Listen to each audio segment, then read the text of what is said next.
Masih bersama Sang Kiai dan kali ini profilnya adalah Ibu Profesor Dr. Hajah Amani Lubis ya. Ini ulama perempuan yang tentu kita juga mengharapkan kiprahnya memberikan sebuah solusi pada persoalan-persoalan di masyarakat gitu ya Bu ya. Tapi yang menariknya adalah bagaimana kemudian apakah menjadi seorang alimat ini menjadi cita-cita ibu dari kecil sehingga proses sampai sekarang gitu. Bisa diceritain sedikit pendidikan agama dari mulai sekolah dasar sampai kemudian ibu mencapai guru besarnya gimana nanti? Iya, alhamdulillah. Jadi memang karena kami dari kalangan akademisi juga, maka orang tua memang sudah mendidik. Walaupun kita 4 bersaudara lain-lain ya, keinginannya dan latar belakang juga atau teman-temannya lain. Tapi alhamdulillah saya karena anak pertama selalu diingatkan jadi contoh untuk adik-adik, maka memang saya punya kesadaran bahwa tidak boleh nakal dan saya memang tidak nakal, saya patuh selalu. SD atau SMP juga demikian.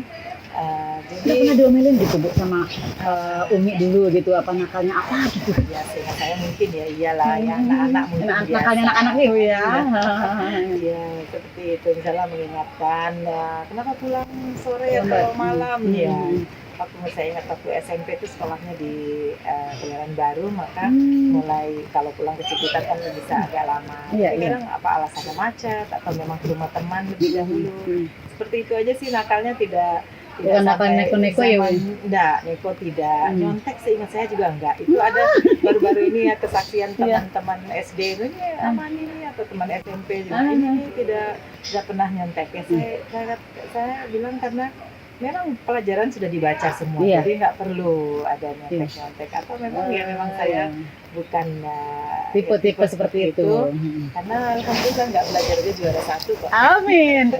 Nyontek ini kan kalau di sekolah, kalau nyontek dalam hal yang lain itu lebih bahaya ya Bu ya. Itu yang pendidikan dari awal seperti itu ya Bu ya. Nah, Ibu menikah tahun berapa Bu? 87.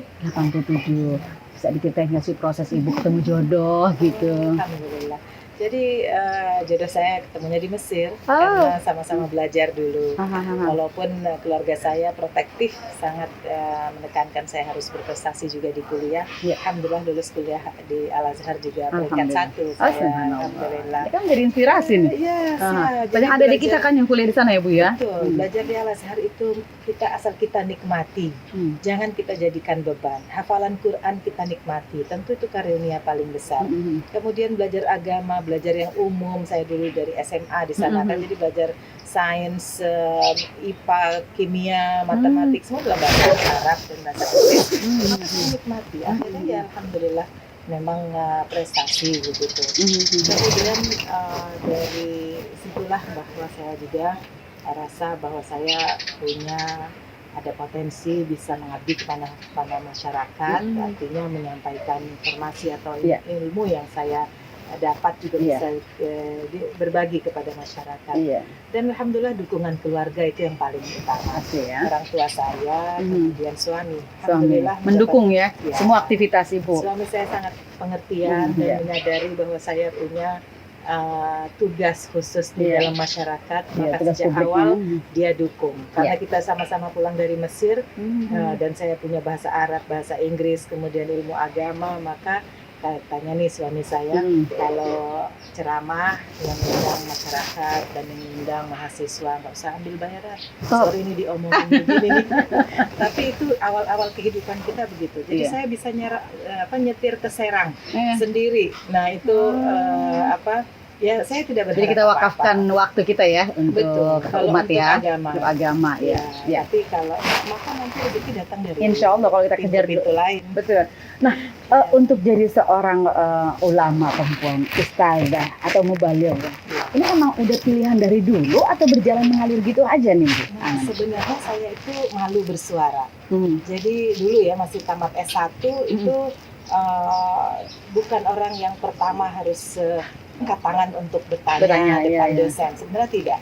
Tapi nanti di S2 di UIN Jakarta ya, S2 dan S3 saya sudah terbiasa dengan situasi kampus UIN Jakarta yang memang pesertanya, mahasiswanya memang lebih lebih aktif ya. Jadi terdorong ya Bu ya? Saya terdorong dan belajar dari situ. Sudah saya bilang lah sama saja, laki-laki perempuan sama saja. Saya yang penting saya tanya, yang penting saya paham, kemudian saya bisa mengutarakan.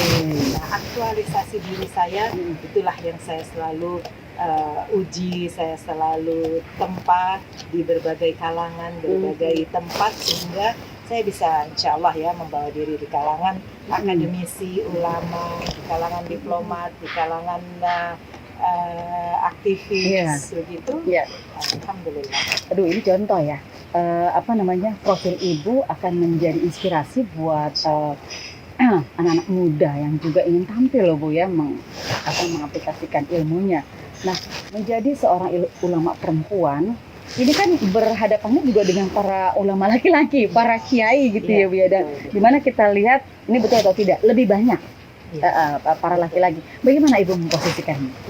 Jadi karena memang saya setelah studi S3, memang saya jadi aktivis perempuan ya, yang membela perempuan, mulai dari membela TKW dulu kan rasanya masih terintimidasi dan juga tidak ada perlindungan marginal ya. Jadi saya berusaha masuk dengan Komnas Perempuan, Kementerian Pemberdayaan Perempuan, dengan Kementerian Luar Negeri. Jadi kita sudah dihadapkan dengan permasalahan perempuan yang memang kita harus rasa kasihan ya. Nah, jadi berangkat dari kajian perempuan itu dan kesadaran, maka kita juga harus berhadapan dengan kalangan pejabat dan ulama yang itu laki-laki. Kita harus bisa menyampaikan cara pandang kita dengan baik dan argumentasi kita harus kuat.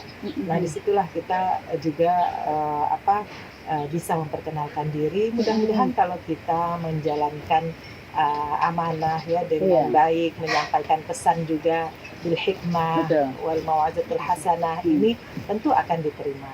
Alhamdulillah kita di MUI kalau ketua ada 2 perempuan, alhamdulillah. Dengan Profesor Huzaimah itu yang Bu ya. Baik, nanti kita lanjutin lagi Bu ya, ngobrol-ngobrol sama Ibu. Bagaimana kemudian pola pendidikan yang diajarkan juga kepada anak-anak?